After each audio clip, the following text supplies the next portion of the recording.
So you're thinking about moving to Texas and you want to know what should you be considering. Hey, in this video I'm going to share 10 things to consider when moving to Texas, and I'm going to share both the good and the bad.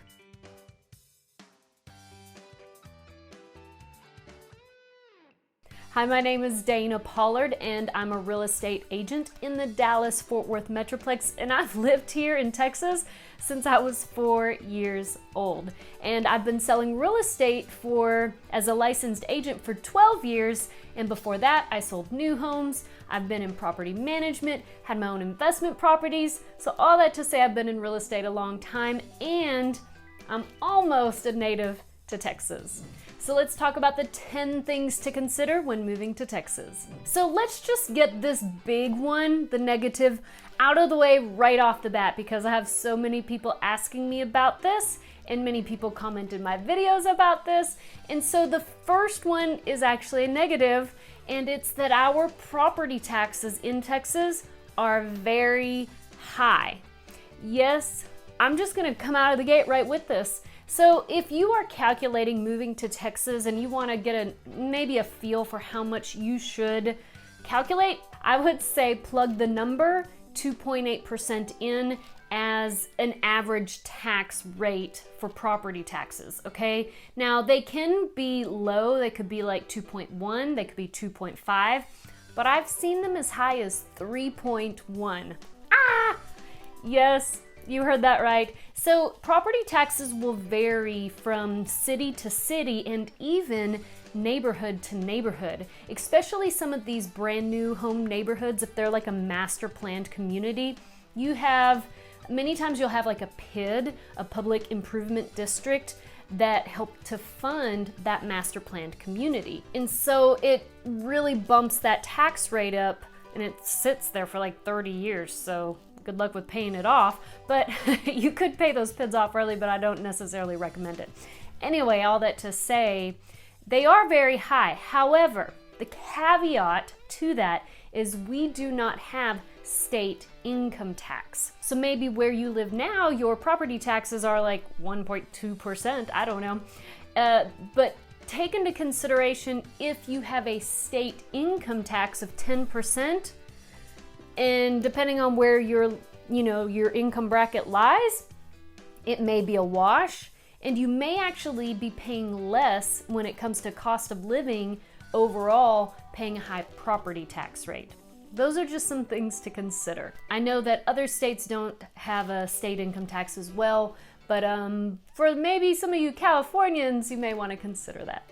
The second thing you want to consider when moving to Texas, this could be a bad or a good, it just depends on the individual, right, is the weather. And I know you've considered the weather already, but let me just share a little bit. And I do have a weather video with actual stats in it. If you want to click this link up here, or maybe it's here, I'm not sure, but there will be a little link up there if you want to learn more about Texas weather. Now, just briefly, Texas weather, most days are sunny here, but we do get storms, we do get rain. We are at the very end of March going into April, and we've had like 3 days out of the week that it is raining.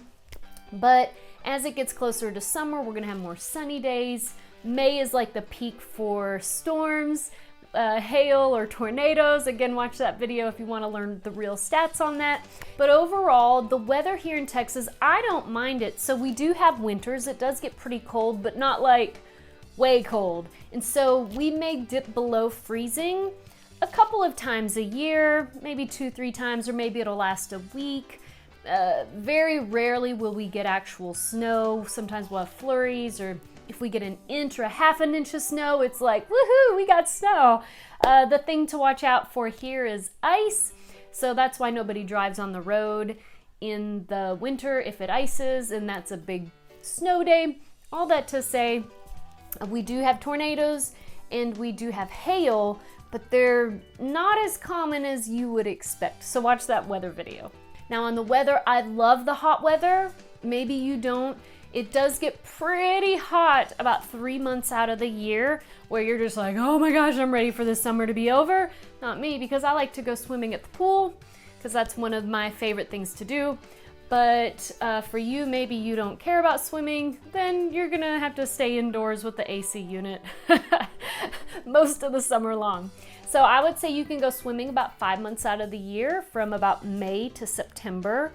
And then what's really nice though is in October and November, if you have a heated hot tub or a heated pool, you can enjoy that longer. And in the fall and in the spring, you can have outdoor barbecues, which are really nice. Number 3, you may like this and you may not, but Texas is a conservative state overall. I'm not saying that there are no liberals here, because we have plenty of liberals here. And so if you want a city that is more leaning toward liberal, then move to Dallas. The city of Dallas, Houston, and Austin, I hear, is very liberal. So if you're looking for a liberal city, move to one of those. And if you are looking for a more conservative city, maybe you're looking at Fort Worth or the surrounding suburbs of Dallas. I do consider myself a conservative, and it's one thing I really love about Texas is that I don't have to worry about voicing my opinions in public. Not that I would in public, but in a circle of friends, typically most of the people lean conservative, but you do find some liberals as well. The 4th thing you may want to consider, if you haven't already, are the bugs. We do have mosquitoes. One thing about mosquitoes is you just don't want to be around standing water. So if you're going to be like in a master plan community or something and it has ponds, just make sure they have the fountains going. That's my sign language for fountain. Make sure you have fountains going, because that will keep the mosquitoes away.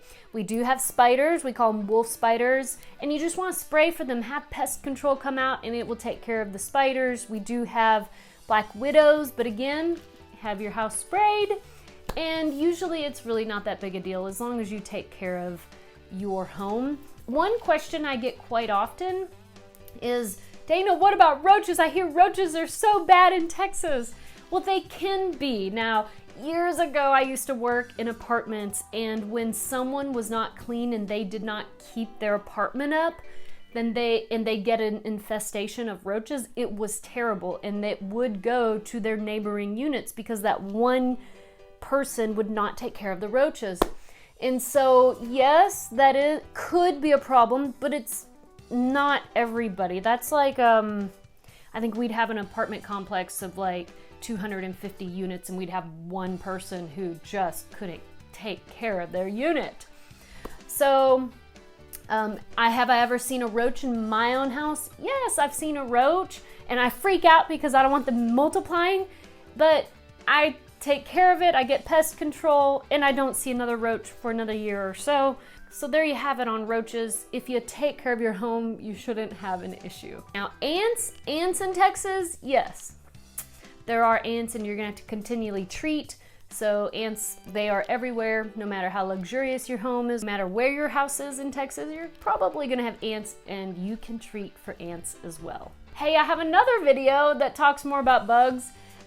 Click on that link if you wanna see that. Okay, the 5th thing you may want to consider when moving to Texas is, I wanna set your expectations realistically, because you hear things in the media about the cost of living or the median home price. But what I want to share with you is, if you want to live in the city of Dallas, it is expensive in the actual city. Same with Austin. If you want to live in Austin, it is an expensive city. Meaning, you may hear that Dallas-Fort Worth median home price is like $270, which is accurate. But if you want to stay in a neighborhood that's low in crime and good schools, you're probably not going to be paying $270 in the city of Dallas. Now, you can pay $270 in the city of Dallas, just to have those good schools, it's not likely, right? So what I want to say is, if you want to live in the city, you're looking at $350 or more for your budget, and the higher price point, the better the schools. So I would say, if you want good schools and to be close to Dallas, just find one of those neighboring suburbs. So if your price point is $350, then you're going to want to go to a neighboring suburb versus the actual city if you want a good school district. Now, if your budget is, I'd say, $500 or more, then you can live in Highland Park.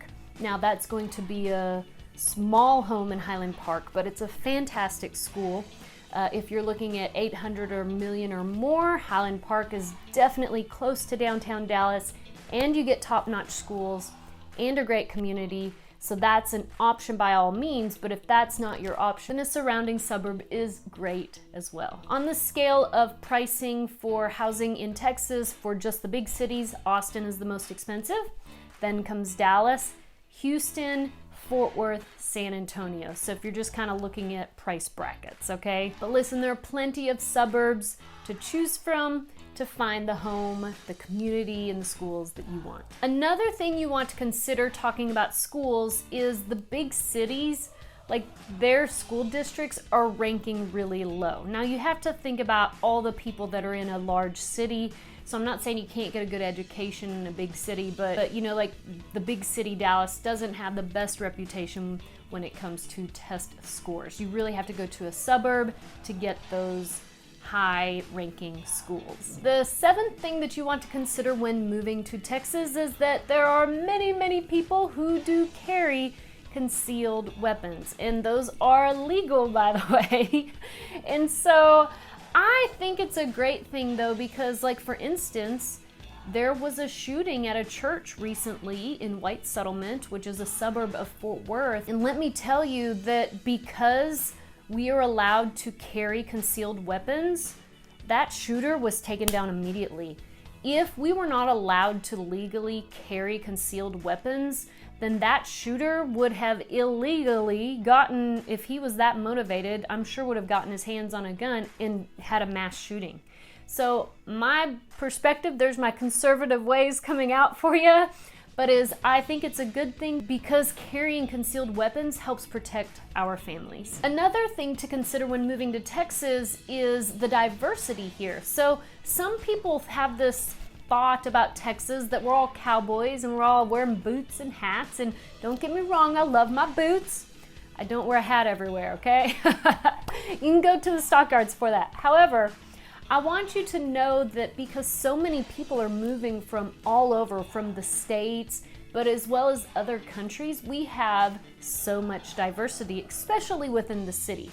So Dallas is one of the top ranked cities for diversity, and I think it's a good thing. As long as people are coming here legally, bring them in. I love the diversity. So if you love diversity, which many people have told me, where's a great diverse place?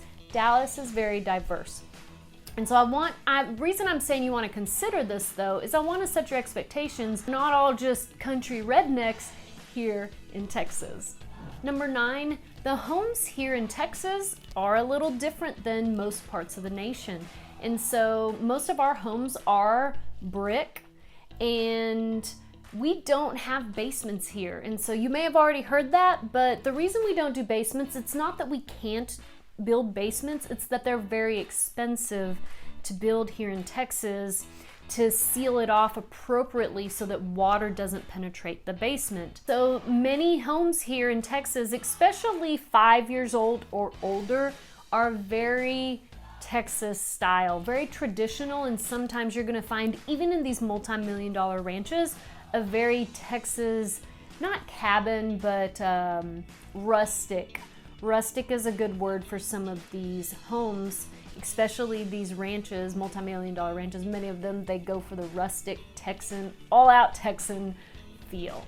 I'm not saying all homes are that way. We do have some modern homes that are starting to pop up, and in Dallas and in Southlake and Flower Mound, I'm just thinking off the top of my head, in Frisco, we do have modern homes popping up, but typically you're gonna have to buy a new home or an almost brand new home to get the really good, true modern home.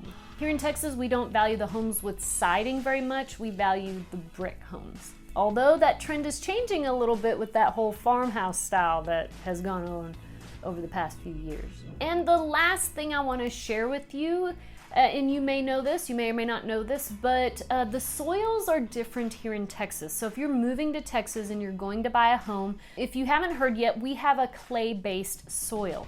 Most of the soil here is clay-based, which means it expands and contracts based on the heat or the absorption of water, okay? And so what that means is some of the older homes, the joke is if you haven't had foundation work, you're going to need it at some point. So some of the older homes have had foundation repair done to them at one point or another. So what I'd like to share with you when you're considering moving here is when you come to shop for homes, if you're looking for older homes, just know that many of them will show that there was foundation repair done on it. What you're looking for, if that's the case, is that it has a lifetime transferable warranty. And you want to make sure that whoever did the work is a reputable company, has been around a long time, that you can hope that they're going to be around a long time in case you ever need them to come and repair one of the piers that they replaced. So if you're looking at older homes, foundation repair is common. If you're looking at newer homes, let me just say this, they have throughout the years changed the way that they engineer their foundations. So now they're using what's called post-tension foundations, where they put the rebar in the foundation and then they kind of stretch it to hold it together. Anyways, I can share more about that with you when you come to Texas. So Dana, tell me the next step. Well, hey, let's meet on Zoom. Whether you are a year out or even need to move this month, the next step is to fill out the Dream Home Questionnaire in the link below. In the Dream Home Questionnaire, you will paint a picture for me of what you want in a dream home and in a community. And after you share your favorite snack with me, you will click the submit button and an email will be sent to you with a link to book a consultation call with me via Zoom. We will get to meet online and you can ask me anything you want about Texas. Then we will narrow down some great areas for you, and when you're ready, I have a team to help you find the perfect home for your family. So go ahead, don't be shy. The link is below in the description. And while you're at it, follow me on Instagram and you can get to know me a little more in a more personal way. I look forward to meeting you.